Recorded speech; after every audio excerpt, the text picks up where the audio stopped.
예, 여러분들 반갑습니다. 식사 잘 잡수셨어요? 어, 오늘 오전 설교 제목이 뭐였습니까? 마음 먹기. 그죠? 예, 오늘 오후에는 지난주에 원래 사도신경 강의를 계속 했어야 되는데 지난주에 이제 나령쌤 기도해 주신 것처럼 친구 초청주의를 한다고 한번 점프를 했어요. 오늘 다시 돌아왔습니다. 몸이 다시 사는 것. 이게 이제 오늘 설교 제목이 되겠어요. 음, 오늘 11번째 시간이거든요. 11번째 시간인데 어, 우리가 지금 신앙생활을 하고 있지 않습니까? 신앙이라고 말할 때 반드시 두 가지가 존재한다고 말씀드렸죠. 하나는 믿음의 대상이고 하나는 믿음의 내용이다. 이렇게 말씀드렸어요. 그리고 신앙이란 게 뭐냐라고 말을 하면 믿을 신자에다가 뭐라고요? 딸을 앙자. 그래서 이렇게 하늘을 우러러, 예, 초점은 하늘을 우러러서 보고 있고 그 다음에 몸은 계속 이렇게 따라가는 거죠. 땅을 딛고 말입니다. 그래서 믿음의 대상이 누구냐라고 물으면 우리는 뭐라고 대답하면 됩니까? 하나님, 예수님, 성령님, 이걸 한마디로 삼위일체, 이분이 우리의 믿음의 대상이 됩니다. 라고 말하면 되고, 그리고 믿음의 대상에 대한 믿음의 내용이 있는데 이 내용이 뭐냐라는 거죠. 그래서 믿음의 대상과 믿음의 내용을 잘 정리한 걸 뭐라 합니까? 그렇죠. 사도신경이죠. 믿음의 대상과 믿음의 내용을 잘 정리한 게 사도신경이다. 사도신경은 성경 전체를 요약한 거잖아요. 전능하사 천지를 만드신 창세기 1장 1절이 나오지 않습니까? 그리고 영원히 사는 걸 믿습니다. 마지막 계시록에 나오고요. 그래서 창세기부터 계시록까지 전체 성경을 쫙 이제 서머리한 거죠. 요약해 놓은 거. 그러면서 여기 또 뭐가 포함되어 있냐니까 신학적 교리가 핵심만 명료하게 기록되어 있는 내용이기 때문에 사도신경을 잘 우리가 배워 놓으면은 이단을 분별하고 또 이단을 대체할 수 있는 핵심 교리라고 말할 수 있다라는 게 핵심이 되겠습니다. 우리는 지금까지 사도신경을 통해 가지고 하나님에 대해서 배웠어요. 그리고 또 예수님에 대해서 배웠습니다. 하나님은 믿음의 대상인데 이 하나님에 대한 믿음의 대상에 대한 내용이 뭐라고 했습니까? 전능하사 천지를 만드신 하나님 아버지를 내가 믿는다라고 고백하는 거죠. 그래서 하나님은 어떤 분이라고요? 우리가 요약하면 전능하신 하나님이고 창조주 하나님이고 그 다음 뭐라고요? 아버지 하나님이다 이렇게 했죠. 그래서 전능하신 하나님, 그 다음에 천지를 만드신 창조주 하나님, 그 다음 뭐라 했습니까? 전능하사 천지를 만드신 하나님 누구라고요? 여러분 아버지를 믿으시는 거죠. 아저씨가 아니죠. 그죠? 진짜 아저씨를 믿는 사람들도 없죠. 그래서 아버지로 믿어야 되는 거죠. 그래서 믿음의 대상, 믿음의 내용, 하나님에 대해서는 이렇게 이제 심플하게 딱 이제 명료합니다. 이게 근데 여러분들 우리가 지금까지 이렇게 하나님에 대해서 이제 요약해 봤잖아요. 전능하신 하나님, 전능자 하나님, 창조주 하나님, 아버지 하나님. 이게 문제는 뭐냐니까 이게 외우고 암송하는 것에만 그칠 때가 대단히 많더라라는 거예요. 그래서 여러분들 이런 거죠. 하나님이 전능하다라는 것이 이게 추상적 개념이 아니고요. 진짜 내 삶에 전능하신 하나님의 이 실체가 나의 삶에 어떤 영향을 미치느냐 이게 이제 제일 중요하단 말입니다. 우리가 계속 예배 때마다 사도신경을 외우잖아요. 암송하잖아요. 그것도 중요한데 이것보다 100만 배 더 중요한 것이 뭐냐니까 전능하신 하나님이 나의 삶에 어떤 영향을 미치냐 이거예요. 개념적 하나님이 아니고 전능하신 하나님이 내 삶에 어떤 영향을 미치냐 이거예요. 여러분 각자의 믿음에, 청년들의 믿음의 말입니다. 예를 들면은 하나님이 전능하다라는 것이 내 안에 믿어지는 거예요. 잘 생각해 보십시오. 전능하신 하나님이 내 안에 믿어지는 겁니다. 그러면 내가 감당할 수 없는 일들이 직장에서, 학교에서, 관계 속에서 물질의 문제 때문에 여러 가지 문제들이 많이 생기잖아요. 내가 감당할 수 없는 문제가 일들을 만나게 됐을 때 이게 어디로 넘어가겠어요? 전능하신 하나님이 나의 아버지 하나님으로 믿어지면은 어떻게 하겠습니까? 전능하신 하나님께 이걸 맡기는 거예요. 왜? 나는 불가능하나 전능하다 했으니까 하나님이 내 아버지가 전능하다 했기 때문에 하나님 앞에 맡기는 거예요. 그러니까 맡기니까 문제를 맡기니 내가 문제를 안 들고 있으니까 내 마음이, 내 심령의 상태가 어떻게 되겠습니까? 불안, 조조, 염려, 걱정보다도 오히려 더 평안해지는. 왜? 전능하신 하나님 앞에 맡기니까. 그런 현상이 나한테 실제적으로 일어나야 된다는 거죠. 그래서 하나님의 전능하기 때문에 우리가 하나님께 기도할 수 있는 이유가 생기는 것 아니겠습니까? 하나님을 안 믿는데, 전능함을 믿지 못하는데 우리가 어떻게 기도를 한단 말이에요. 기도를 안 한단 말은 무슨 말입니까? 믿음이 없든지 전능하심을 믿지 않든지 그거 아니겠어요? 그래서 우리가 전능하사 천지를 만드신 하나님 아버지를 내가 믿습니다 라고 고백할 때 이게 추상적 개념이 아니고요, 붕 떠 있는 개념이 아니고 이론적 개념일 뿐만 아니라 진짜 내가 하나님이 전능한 게 믿어지냐 이거죠. 믿어지면은 내 심령에, 내 삶에 반드시 그 영향력이 들어와야 되는 거예요. 하나님이 전능하기 때문에. 그래서 혹 우리가 전능하신 하나님 앞에 기도했습니다. 그런데 기도의 결과가 원하는 대로 되지 않는다 하더라도 하나님께서 최선으로 이끄신다는 그 확신으로 내 마음의 샬롬을 잊어버리지 않는 거예요. 왜? 하나님이 전능하니까. 다만 내가 하나님 앞에, 우리 배웠지 않습니까? 하나님과 나 사이에 뭐라고 해요? 뭐가 가로막는 겁니까? 하나님과 나 사이에 죄악의 담이 가로막는 것 외에는 모든 하나님이 전능하기 때문에 우리를 다 도와주실 때, 우리 현장에서 볼 때는 불편하고 물질에 손해가 있고 건강에 손해가 있는 것 같아도 실제로는 하나님이 나에게 최적의 것으로 주신 거예요. 그게 가장 좋은 거로 주신 겁니다. 이게 이제 안 믿어지는 거죠, 이게. 그러니까 하나님이 전능하시다는 게 믿어지면 그 전능하신 하나님이 나의 머리털까지 다 세시는 진짜 전능인데, 그렇죠? 전지인데 그분이 나에게 가장 좋은 것을 주신다고 믿으니 내 안에 있는 이 샬롬을, 천국을 빼앗기지 않더라라는 거예요. 이 삶의 현실에서의 현실이, 믿음의 현실이 이게 나에게 적용이 돼야 된다는 거죠. 그래서 우리가 하나님에 대해서 배웠고요. 그 다음에 하나님 다음에 누가 딱 등장합니까? 믿음의 대상이 예수님이잖아요. 예수님이 믿음의 대상이 되면서 예수님의 탄생을 어떻게 우리가 밝혔죠? 동정녀 마리아에게 나시고, 이게 탄생 아닙니까? 그래서 이걸 우리가 암송하게 되고 믿게 됐죠.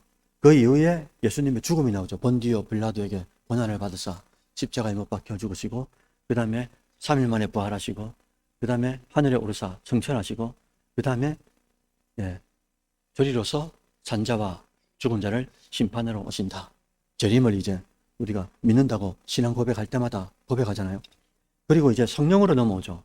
믿음의 대상 넘버 3, 성령으로 딱 넘어오는데, 성령을 믿사오며 라고 고백해놓고 그 다음 뭐랍니까? 거룩한 공예와 죄를 그렇죠.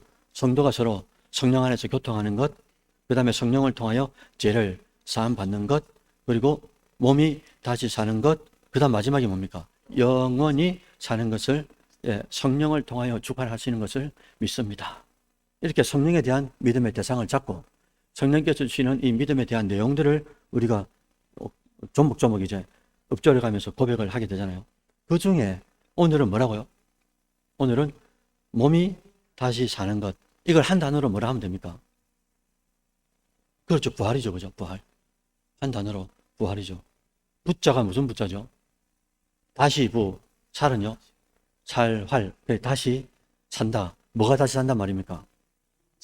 몸이, 그죠? 그럼 영이 다시 사는 걸 뭐라 한다고 했죠? 땡. 신기하죠? 저희가 한 5번, 10번 한 것 같은데, 할 때마다 새롭고, 날마다 새롭고, 이 망각의 은혜를 너무 많이 받다 보니까, 충만하다 보니까 이게, 그죠? 잊으셔도 됩니다. 그리고 또 하면 또 배우면 되죠.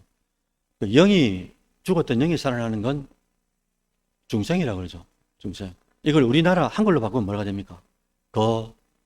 거듭남이 되고요. 죽었던 몸이 살아나는 거는 부활이죠, 부활. 그래서 오늘 그랬잖아요. 성령을 믿사오며 해놓고 성령의 사역을 쭉 내용을 이야기하시는데, 몸이 다시 사는 것, 이걸 누가 주관한다고요? 성령이 주관하는 거잖아요. 그런데 여러분들, 자, 이제 이걸 전하고 싶었어요. 자, 그런데 하나님에 대한 믿음의 내용 중에 가장 핵심이 뭘까? 자, 맞춰보십시오. 처음 말씀드리는 겁니다. 하나님의 믿음의 내용들 중에 가장 중요한 게 이 사도신경을 쫙 12문장을 쫙 나열하면서 이걸 정확하게 사도신경 안에 넣어놨습니다. 우리끼리니까 틀려도 되니까 말씀해 보십시오. 잘 안 들리는데.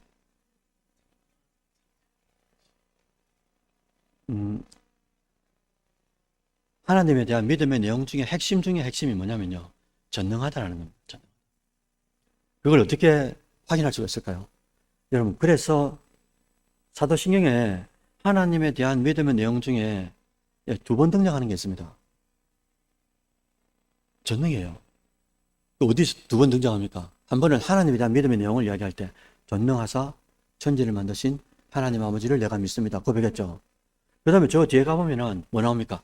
예수님이 승천할 때 하늘에 오르사, 그죠? 그러니까 하나님을 지목하는데 하늘에 오르사 전능하신 하나님이라 그대로 연결시켜 놨어요. 그러니까 하나님이 어떤 분이란 말입니까? 하나님에 대해서 이야기할 때도 그렇고 예수님에 대한 승천에 대한 이야기를 할 때도 딱 뭐라고요? 하나님은 전능하신 하나님이다라고 2번 연거푸 사도신경 안에 넣어놨단 말이죠. 제가 왜 이 말씀을 드리느냐 하면은 똑같은 패턴입니다. 예수님도 가장 중요한 믿음의 내용을 2번 딱 등장시켜 놨어요. 그게 뭘까요?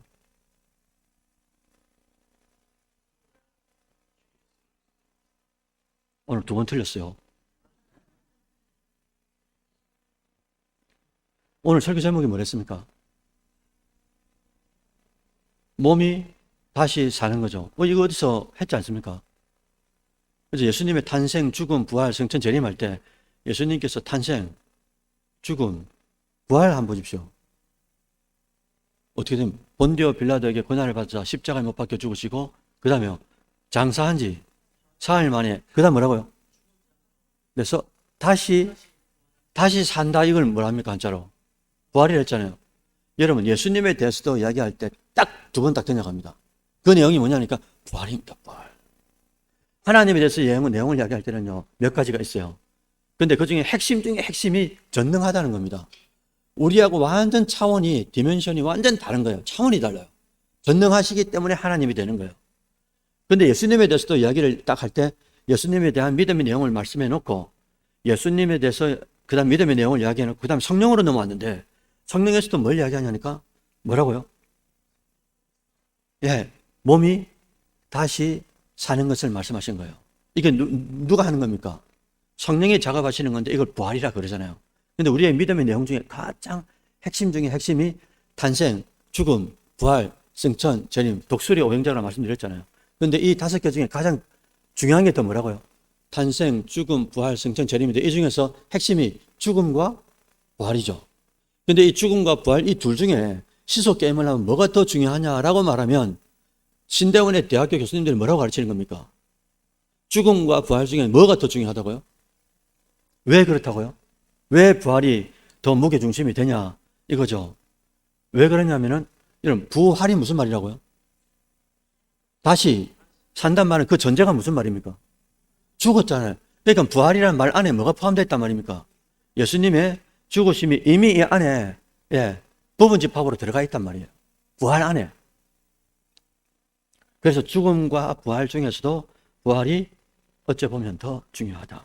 그 이유는 예수님의 죽음은 우리 죄를, 예수님이 죽을 수 없지 않습니까? 원죄도 없고 자범죄도 없으니까.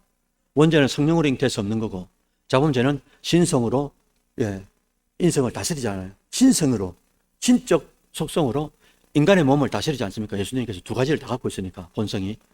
그러니까 원죄도 없고 자범죄도 없으니까 죄의 삭은 사망이라는 이 사망이 엄습할 수 없는데 우리가 날마다 고백하는 것마다 고난주간마다 뭐합니까? 예수님이 십자가에 못 박혀 죽었다라고 하시잖아요.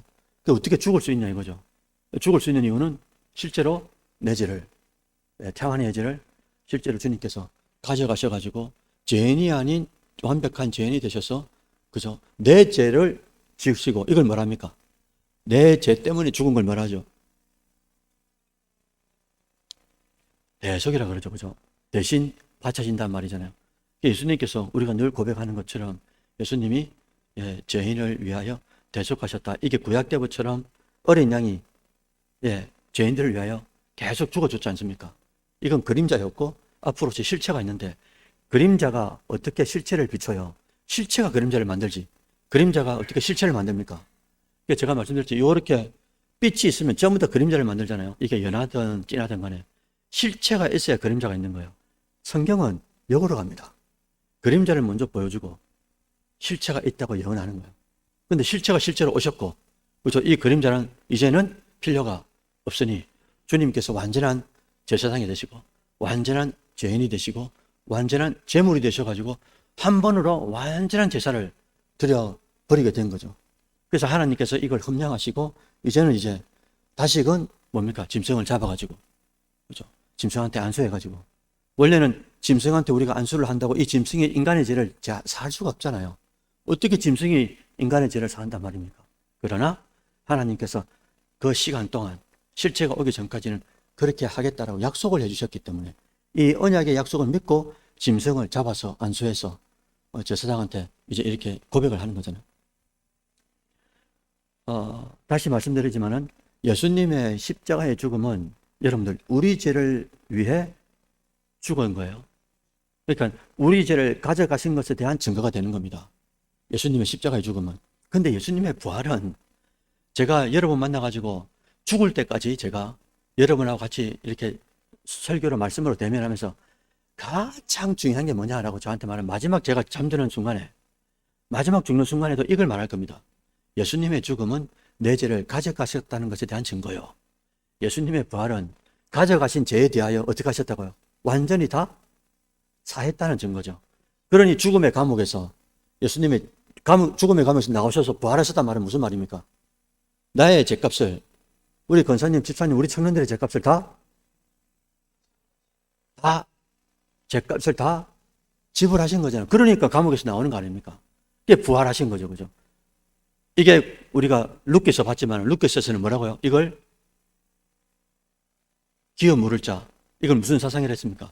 고엘 사상이라고 말씀드렸지 않습니까? 그런데 여러분들 만약에 예수님이 부활하지 않으셨다면 예수님이 죽긴 죽었는데 누구 죄로 죽은지를 알 수가 없어요.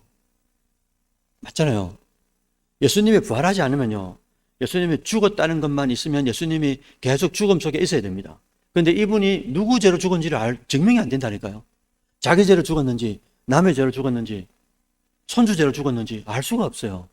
그런데 예수님이 딱 부활하는 순간에 딱 뭐가 증명이 되는 겁니까? 부활했단 말은 두 가지를 딱 증명하는 거거든요. 엄청나게 중요한 신학적 교리입니다. 첫째는 예수님의 부활은 뭐를 말하느냐? 예수님은 자기 죄로 죽지 않았다는 것을 말하는 거예요. 만약에 자기 죄로 죽으면 어떻게 됩니까? 살아날 수가 없어요.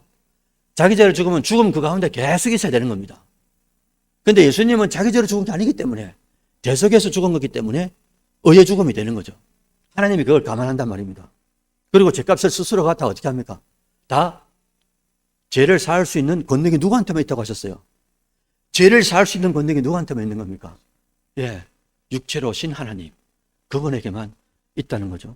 그래서 예수님은 자기 죄로 죽은 게 아니라는 것을 뭐로 증명한다고요?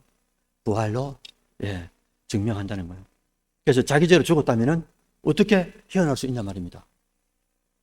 첫 번째고요. 두 번째는 뭐냐니까 예수님이 내 죄를 여러분들의 각각의 죄를 완전히 사했다는 증거가 부활이라는 거예요.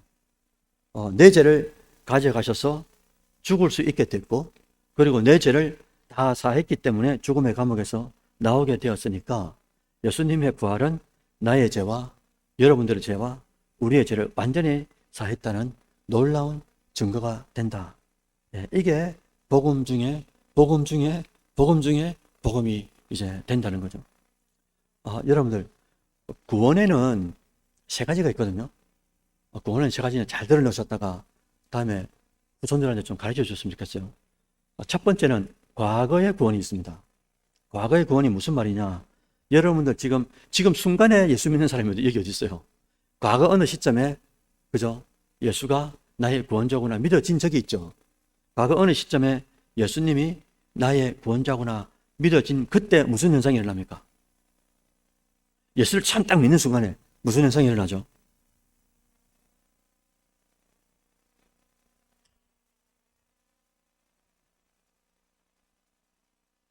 무슨 현상이 딱 믿는다 이렇게 고백할 때 딱 죽어있던 영이 성령을 의하여 내 안에 들어오시면서 내주하시면서 살리는 영이 되셔가지고요. 죽어있는 영을 살립니다.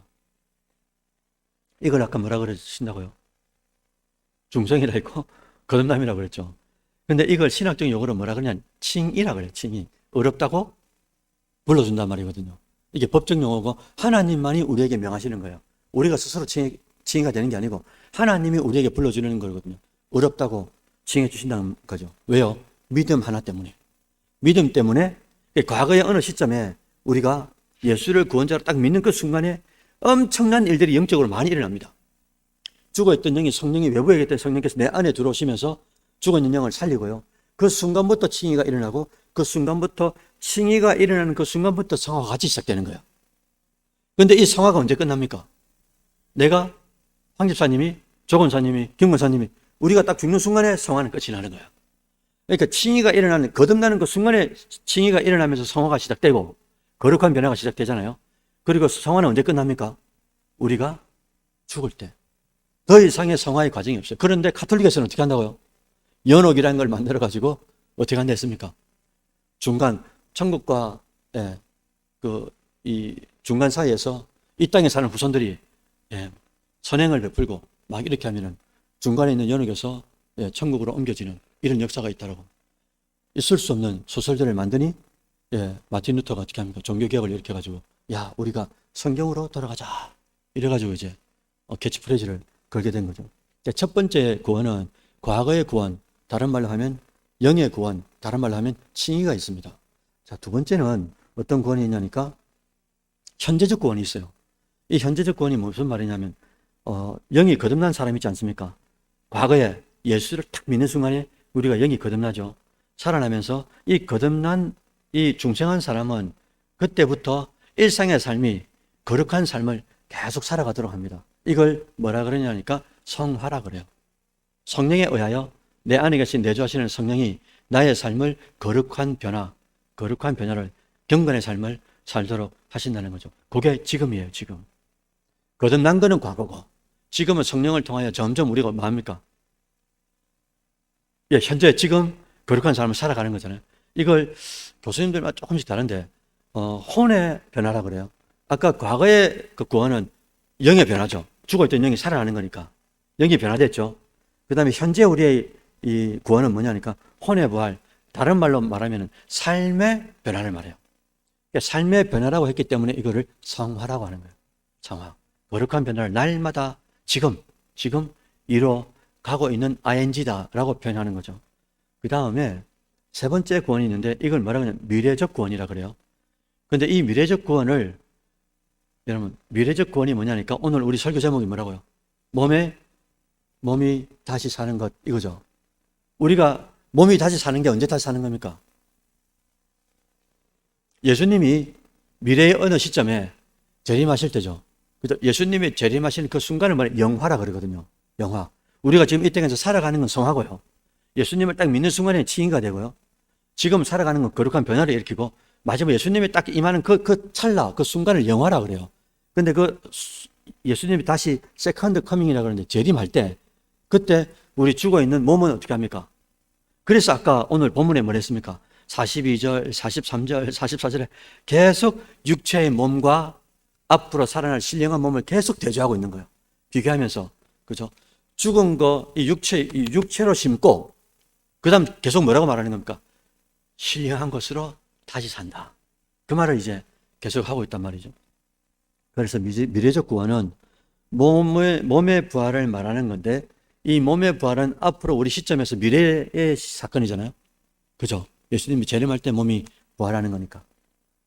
죽어있던 몸이 다시 부활체로 살아나고, 낙원에 가 있는 영혼과 이 땅에 있는 육체, 그리고 이 육체가 부활하면서 뭐로 부활하는 겁니까? 부활체로 부활하는 거죠. 부활체와 뭐라고요? 낙원에 있는 영이 이렇게 만나가지고 이걸 뭐라 그러죠? 이걸 완전한 몸이라 그러는 거예요. 완전한 몸을 이루어서 어디 들어가는 겁니까? 완전한 진짜 우리의 고향, 완전한 나라, 천국으로 들어가는 거예요. 하나님이 주관하시는 그 나라. 그게 이제 완전한 세계가 되는 거잖아요. 그래서 과거의 구원은 영의 구원으로 칭의적 개념이 크고요. 현재적 구원은 혼과 우리 일상의 삶의 구원으로 성화적 개념이 크고, 그리고 미래의 구원은 몸의 부활, 오늘 설교 제목처럼요. 몸이 다시 사는 것, 그것은 미래의 일이기 때문에 이것 영화적 개념이 크다. 예수님이 재림할 때 그걸 영화라 그러니까. 그래서 여러분들 신학에서 가장 중요한 세 단어가 있습니다. 이게 뭐냐니까? 자, 따라합니다. 창조, 타락, 구속. 다시 한번요. 창조, 타락, 구속. 근데 오늘 금방 한 건 뭡니까? 세 가지 구원이. 그렇죠. 칭의. 그 다음 뭐라고요? 성화. 그 다음 뭐라고요? 영화예요. 자, 이게 뭐가 다르냐니까? 창조, 타락, 구속은 전체적인 개념이고요. 맞죠? 근데 칭의, 성화, 영화는 각각의 개별적인 의미예요. 맞잖아요. 그래서 창조, 타락, 구속 이 세 단어가 신학에서 가장 중요하고요. 그 다음에 또 세 단어가 중요한데 그게 뭐냐니까? 칭의, 성화, 영화. 이 세 단어도 구원받은 성도가 반드시 거치게 되는 영적 과정이기 때문에 이걸 거치지 않았는데 하나님을 만난다. 이럴 수가 없다니까요. 그래서 우리 이 자리에 계신 모든 개별적인 우리 성도들, 청년들도 다 이 과정을 거치지 않고는 하나님을 만날 수가 없다는 거죠. 끝으로 오늘 본문 고린도전서 15장 42절, 43절, 44절에 몸이 다시 사는 것을 쭉 설명합니다. 그러면서 육체의 몸과 신령한 몸, 여러분 신령한 몸을 다른 말로 뭐라 하면 되겠습니까? 그렇죠. 부활체로 하면 되죠. 신령한 몸이 부활체를 말하는데 그 부활체를 계속해서 비교하신다. 그래서 42절 보니까 썩어질 육체로 심어요. 그런데 뭐라고요? 썩지 아니할 부활체로 부활을 하고요. 43절에도 보니까 욕된 육체, 약한 육체로 심어요. 그런데 나중에는 뭘 한다고요? 영광스럽고 강한 무슨 체요? 부활체로. 예. 이런 부활체보다 강한 게 어디 있습니까? 그리고 부활체보다 영광스러운 몸이 어디 있어요? 그렇게 부활한다고 기록하고 있는 거잖아요. 그러면 여러분들 신앙생활에서 이제 마지막 결론이 이겁니다. 신앙생활에서 핵심 중에 핵심이 부활이라고 말씀드렸죠. 하나님을 이야기할 때는 가장 핵심이 뭡니까? 전능하다는 거죠. 그 다음에 예수님을 이야기할 때는 가장 중요한 게 뭡니까? 믿음의 내용 중에 탄생, 죽음, 부활, 승천, 재림, 독수리, 오용 중에서도 죽음과 부활인데 그 중에서도 부활이 가장 중요하다. 그래서 성령의 믿음의 내용을 이야기할 때도 몸이 다시 사는 것을 다시 한 번 더 넣어놓고 그 중요성을 한 번 더 자리매김하도록 만들었다는 거죠. 그래서 신앙생활에서 핵심 중에 핵심이 부활인데 이 부활이 똑같은 맥락이에요. 우리 청년들에게 어떤 영향을 미치냐 이거예요. 내 삶에. 내 지금 삶에 지금 현실의 삶에 내 부활을 믿는데 고백하는데 신앙 고백하면서 몸이 다시 사는 것을 믿습니다. 이걸 고백하잖아요. 근데 이 고백이 내 삶에 어떤 영향을 미치냐고요. 부활의 신앙이.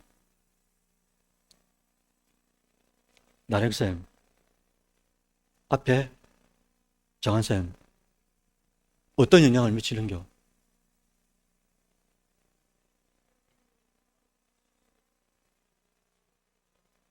정확하죠? 진짜. 정확하다고 해주세요.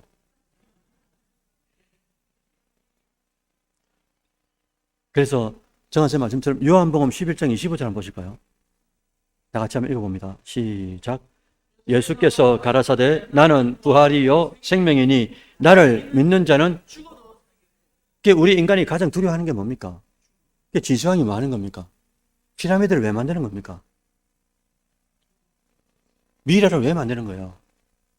다 영생 아닙니까? 그게 되냐 이거죠. 안 되잖아요. 세상 것으로. 근데 뭐라고 했냐니까 나는 부활이다. 그리고 여기서 생명, 영생을 말하거든요. 나는 부활이고 영생이야. 나를 믿는 자는 그 다음 뭐 했습니까?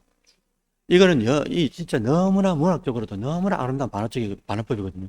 죽어도 산다는 거예요. 이게 믿어지면 내가 질병에 걸리든 내가 어떤 일이 생겨도 두렵지 않은 거예요. 죽음이 두렵지 않은데 뭐가 두렵단 말입니까? 죽어도 산다 그랬잖아요. 그래서 제가 성교학을 전공했죠. 성교학을 전공한 우리 선후배들이 전부 다 아마존에 그다음 필리핀 산적으로 오지로 다 들어갑니다. 들어가는데 이들이 가서 아무도 모르게 순교합니다. 우리 인간은 본능이 뭡니까? 누가 알아주기를 바라는 게 본능이잖아요. 근데 이 우리 선후배들이 아무도 몰라줘도 된다 이거예요. 왜? 내가 복음을 전하다가 죽어도 아무도 알아주지 않아도 내가 순교해도 어떻게 된다고? 죽어도 산다는 걸 믿는 거예요.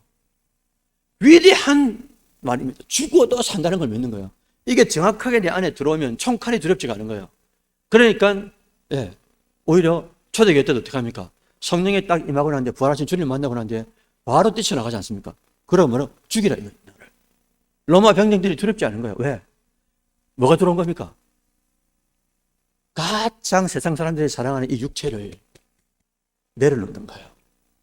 죽음이 찾아와서 내 육체를 내려놓고 다시 산다는 게 믿어지니까 내가 가지고 있는 거, 내가 뭐 한 거, 내 가치를 세상에 둔 거, 정하신 쌤 말씀처럼 이게 가치가 훅 떨어지는 거예요. 이게 그러면서 나눠주고 구워주고, 그래서 초대교회 때 어떤 현상이 일어난 겁니까?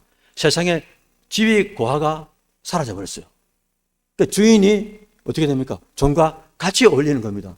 그 당대에 그럴 수 없는 세상인 거예요. 그런 사회예요. 그런데 그 당대를 그렇게 만들어버린 거예요. 그리고 내 것, 네 것이 없는 거예요. 그래서 사도행전이 뭐라 합니까? 다 모여가지고 서로 자기 것을 자기 것이라 아니하고 통용하였다라고 되어 있거든요. 내 게 없는 거예요, 이제. 이 물질에 대한 가치가 완전히 변화되면서 니께 내 거고 내게 네 거고 이게 완전 이게 이제 버무려져 버린 거죠.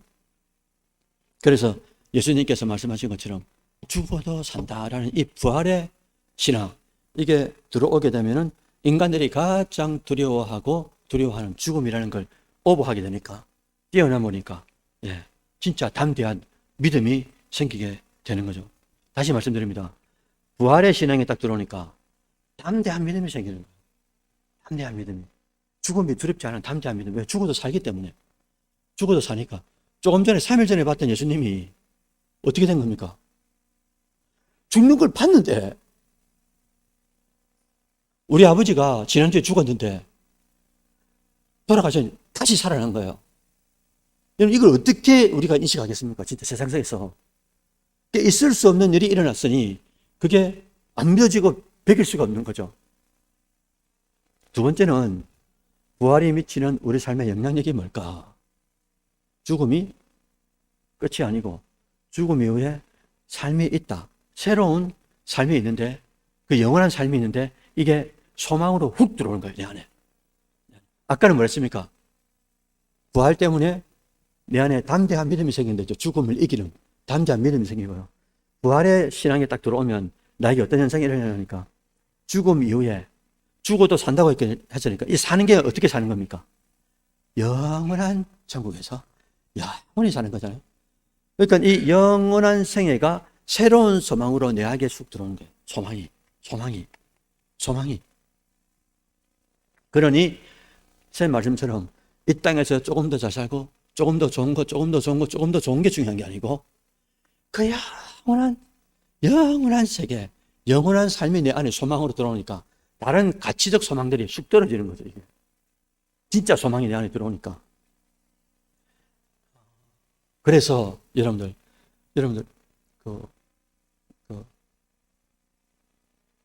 그렇게 사랑하는 사람이, 그렇게 사랑하는 남편이, 그렇게 사랑하는 부모님이, 그렇게 사랑하는 저희 아내 같은 경우는 할머니 손에 컸기 때문에 먼저 할머님이 이제 우리 아내 때문에 교회 한 번 안 가셨는데, 제가 말씀드렸잖아요. 교회 한 번 안 가셨는데 우리 할머니가, 저 할머니가 우리 그 언진 양께서 그 라디오 조그만 거 25,000원짜리 조그만 거 하나 사가지고 그 할머니 방에다 놔둬놨는데 기독교 방송을 다 맞춰놨거든요. 기독교 방송만 듣다가 예수 믿게 되고, 물론 이제 이 손녀가 언진 씨가 이제 계속 이제 복음을 전하기는 했지만 교회 한 번 안 가고 마지막에 소천하실 때 먼저 간다고. 내가 먼저 하나님을 뵙겠다고. 그 전에 이제 제가 뵀는데 결혼하기 전이니까 오구나. 저를 오구나라고 불렀어요. 오구나. 언진이 잘 부탁한다고. 할머니 가시려고 해.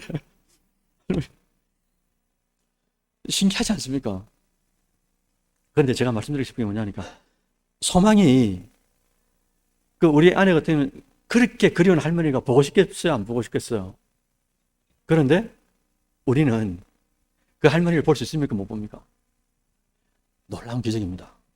이 땅에 그렇게 사랑하는 사람을 주 안에서 헤어지게 됐을 때, 근데 우리가 주 안에서 죽은 사람을 뭐라고 한다 그러죠? 뭐 한다 그럽니까? 잔다 그러죠, 잔다. 우리가 매일마다 훈련하는 게 뭔 줄 압니까? 우리 김은순 권사님, 어제 주무셨어요? 안 주무셨어요? 안 주무시고 오신 겁니까? 주무셨잖아요. 우리가 잤다가 깨어났다, 잤다가 깨어났다, 잤다가 깨어났다 하잖아요. 이 뭐 하는 겁니까, 지금? 예, 연습하는 거예요. 주님께서도 뭐랬습니까? 죽은 사람을 보고 뭐라 한다고요? 야, 야, 잔다 그랬죠, 잔다. 왜요? 반드시 깨어나기 때문에. 반드시 깨어나기 때문에. 그때 깨어날 때는 어떻게 깨어나는 겁니까? 영원한 영생을 가지고. 그래서 우리 할머니라든지 먼저 돌아가신 많은 그렇게 그리워, 그렇게 사랑하는 그분들을 다시 뭐 할 수 있다고요? 다시 만날 수 있는 소망이 우리 안에 있는 거예요. 근데 불신자들은 소망이 있습니까? 없습니까? 볼 수가 없어요. 그게 너무나 안타까운 거예요. 그게. 그래서 담대한 믿음이 생기고요. 부활의 신앙이 있으면 새로운 소망이, 다시 볼 수 있는 소망이, 영생이라는 소망이 우리 안에 들어오게 되는 거예요. 끝으로 부활은 단지 미래에 일어난 일이 아니에요. 아까 얘기했죠. 우리가 자다가 깨어다 이게 뭐 하는 거라고요? 예, 앞으로 진짜 부활할 것을 예행 연습한다고 말씀드렸잖아요. 그러니까 미래의 부활이 아니고요. 지금 이 땅에서 새로운 삶을 살 수 있는 능력, 다시 말씀드리면 우리가 진짜 사랑할 힘을 더하는 이 힘을 이제 기르고 있다는 거죠. 그래서 이 우리의 부활의 신학으로 날마다 뭐랄까 믿음, 날마다 소망, 그리고 날마다 사랑하는 이 믿음으로, 사랑하는 소망으로, 사랑하는 사랑으로 진짜 우리가 그렇게 살아갈 때 하나님께서 이 땅에 살지만 이 땅에 사는 그 시민권뿐만 아니라 어디도요? 천국의 시민권도 두 가지를 가진 시민권자로서 우리가 하나님 앞에 살아갈 수 있게 된다는 거죠. 아무쪼록 여러분들 각자마다 여러분들의 삶이 여생이 남아있는 생애가 얼마인지 아무도 모릅니다. 하나님께서 그러시면 다 놓고 가야 되는데 그걸 생각할 때 이게 여러분 젊다고 교만치 마시고 하루하루가 너무나 귀한 거예요. 특히나 젊을 때 하루는 또 귀할 수가 있어요. 그러니까 이 젊은 날의 하루를 내가 어떻게 신앙으로 승화시킬 것인가, 어떻게 부활 개념으로 신앙 승화시킬 것인가, 늘 거룩한 고민을 하면서 하루하루를 기쁨으로 행복하게 살아가는 여러분들이 되시기를 주의 이름으로 축원드립니다. 아멘.